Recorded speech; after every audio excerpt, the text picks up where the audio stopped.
Olá pessoal, tudo bem? Espero que todos estejam bem.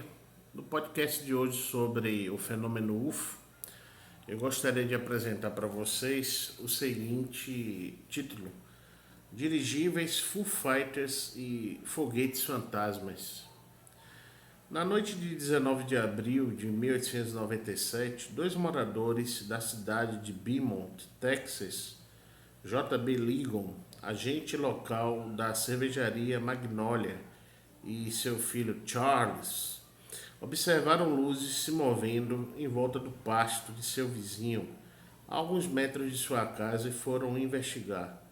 Encontraram quatro homens em pé ao lado de um dirigível pousado que lhes pediram dois baldes de água.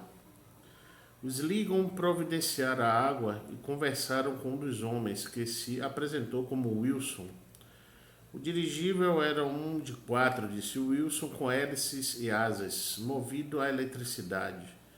Tinham voado em segredo sobre uma cidadezinha em Iowa, e agora Wilson e seus tripulantes voltavam após um voo até o Golfo do México. Após a conversa, os homens entraram no dirigível e decolaram. Esse foi apenas um entre as dezenas de avistamentos de dirigíveis em 20 estados norte-americanos entre 1896 e 1897. Milhares de testemunhas viram dirigíveis que pareciam consistir em um corpo alongado em forma de charuto, com a gôndola embaixo e uma mistura de hélices e pequenas asas que lhes davam a força motriz. A maioria desses avistamentos envolvia objetos se movendo a grande altura, mas alguns se aproximaram o suficiente do solo a ponto de as testemunhas ouvirem vozes e verem pessoas dentro do dirigível. E alguns ainda aterrissaram e seus ocupantes mantiveram contato com as testemunhas, como no caso dos Ligon. Os avistamentos desses dirigíveis são misteriosos porque, entre 1896 e 1897, ninguém ainda havia pilotado um aerostato que se comportasse como aqueles dirigíveis.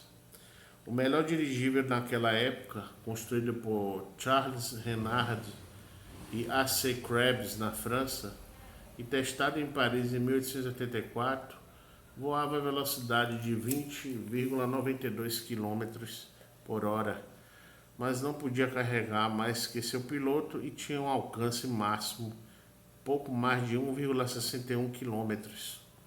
O primeiro dirigível de sucesso no mundo foi criado por Alberto Santos Dumont na França em 1898 e circundou a Torre Eiffel em um voo de 11,27 km em 1901. Na América, o primeiro aerostato de sucesso, o California Aero, foi construído por Thomas Baldwin e teve seu voo inaugural em 1904. Enquanto os dirigíveis mal saíam dos desenhos em 1897, a ideia de viajar no ar tornara-se uma obsessão. Na América, mais que em qualquer outro lugar do mundo industrial, a crença que o progresso tecnológico era tão inevitável quanto benéfico adquirira a fé de uma intensidade inabalável, e o sonho das máquinas voadoras ocupava um lugar especial nessa fé. Muitos norte-americanos acreditavam que logo os avanços notáveis na tecnologia de transporte que produzira estradas de ferro e navios a vapor culminariam na conquista do ar, e o grande orgulho nacional se concentrava na esperança de que os inventores norte-americanos liderariam o mundo nas viagens aéreas.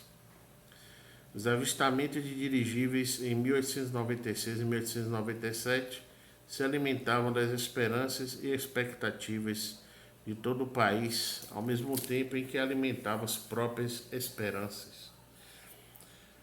O sucesso do voo em balão, que já existia havia quase um século, tornava o dirigível o candidato mais provável para uma tecnologia eficaz de viagem aérea, e a imprensa popular da época era permeada de visões especulativas de um futuro repleto de dirigíveis. Nos últimos anos do século XIX, muitas pessoas acreditavam que uma nave mais pesada que o ar jamais voaria. Carl Jung era uma dessas pessoas. Entretanto, em seu livro sobre discos voadores, publicado em 1958, o próprio Jung criticou a ingenuidade de suas certezas da juventude. Até a primeira década do século XX, quando os primeiros aviões dos irmãos Wright já haviam demonstrado o potencial de uma nave mais pesada que o ar, histórias de ficção científica de autores como H. G. Wells e E. M. Foster ainda supunham que a onda do futuro seria trazida pelos dirigíveis, não pelos aviões. Apesar de seu caráter promissor, contudo, os dirigíveis se tornaram um beco sem saída. As naves que os norte-americanos viam em 1896 e 1897 cruzando o céu ou aterrissando nos pastos e nos bosques do país eram as aeronaves que eles esperavam ver em um futuro próximo, não as que realmente foram inventadas na aurora dos tempos das viagens aéreas. Mais curioso ainda, as pequenas asas e as grandes hélices com aspecto de barbatana que pareciam impulsionar os misteriosos dirigíveis pelo céu se mostrariam completamente ineficazes de fazer isso. Desenhos semelhantes foram experimentados repetidas vezes pelos inventores de aerostatos e todos fracassaram. Entretanto, esses desenhos copiavam nos mínimos detalhes as imagens dos dirigíveis do futuro próprios da literatura popular do fim do século XIX. Qualquer que fosse a fonte dos misteriosos dirigíveis, eles sumiram no fim de 1897, com exceção de algumas aparições dos dirigíveis fantasmas na Nova Inglaterra em 1909. Naves aéreas desconhecidas foram muito poucos avistadas nos céus norte-americanos até 1947. Além mar, contudo, objetos voadores não identificados de vários tipos tomavam a mídia a intervalos diretos entre esses períodos. Dirigíveis apareceram sobre a Grã-Bretanha em 1909 e 1910 e novamente em 1912. Nesse ano, eles já eram realidade, mas esses avistamentos não correspondiam às atividades dos aerostatos conhecidos no Reino Unido ou nas proximidades naqueles anos. Outra série de avistamentos aéreos inexplicáveis ocorreu na Suécia e na Noruega, nos anos anteriores à Segunda Guerra Mundial.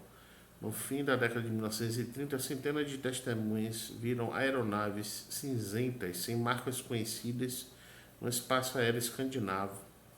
Algumas dessas naves, segundo as descrições, eram maiores que qualquer coisa conhecida que fosse capaz de voar.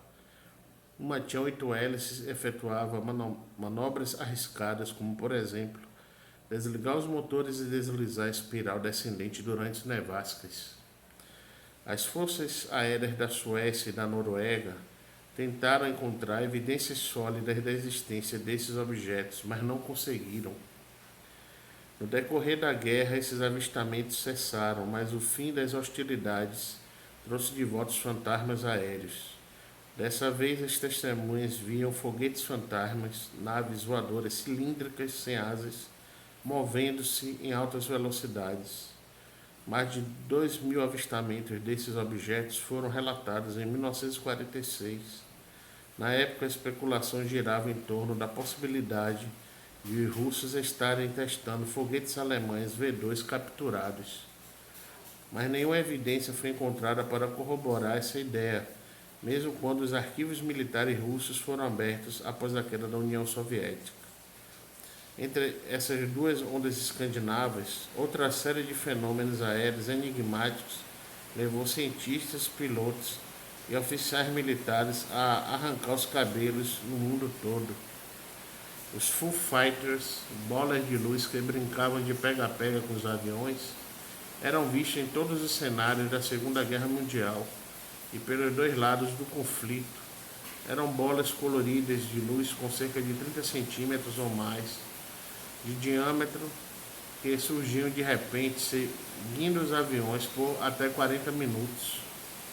Os Foo Fighters eram vistos tanto durante o dia quanto à noite, nas mais variadas condições climáticas e foram fotografados mais de uma vez.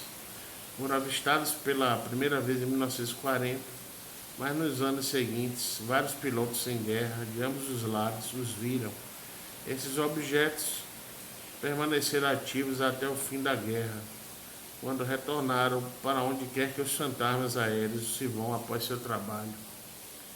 Vale observar que quase todas as pessoas que viram esses objetos voadores não identificados antes de 1947 presumiam que viessem de outra parte da Terra. E dirigir fantasmas dos anos de 1890 tinham sua origem atribuída a projetos secretos de algum inventor inteligente, enquanto as naves fantasmas escandinavas e os Foo Fighters eram considerados tecnologia militar secreta de alguma potência hostil. Entretanto, algumas vozes, no decorrer da onda de dirigíveis norte-americanos de 1896 a 1897, propunham uma fonte diferente para as naves desconhecidas vistas nos céus. Diziam que os dirigíveis vinham de Marte. Então, pessoal, esse foi o podcast de hoje. Eu agradeço pela atenção de todos e até breve.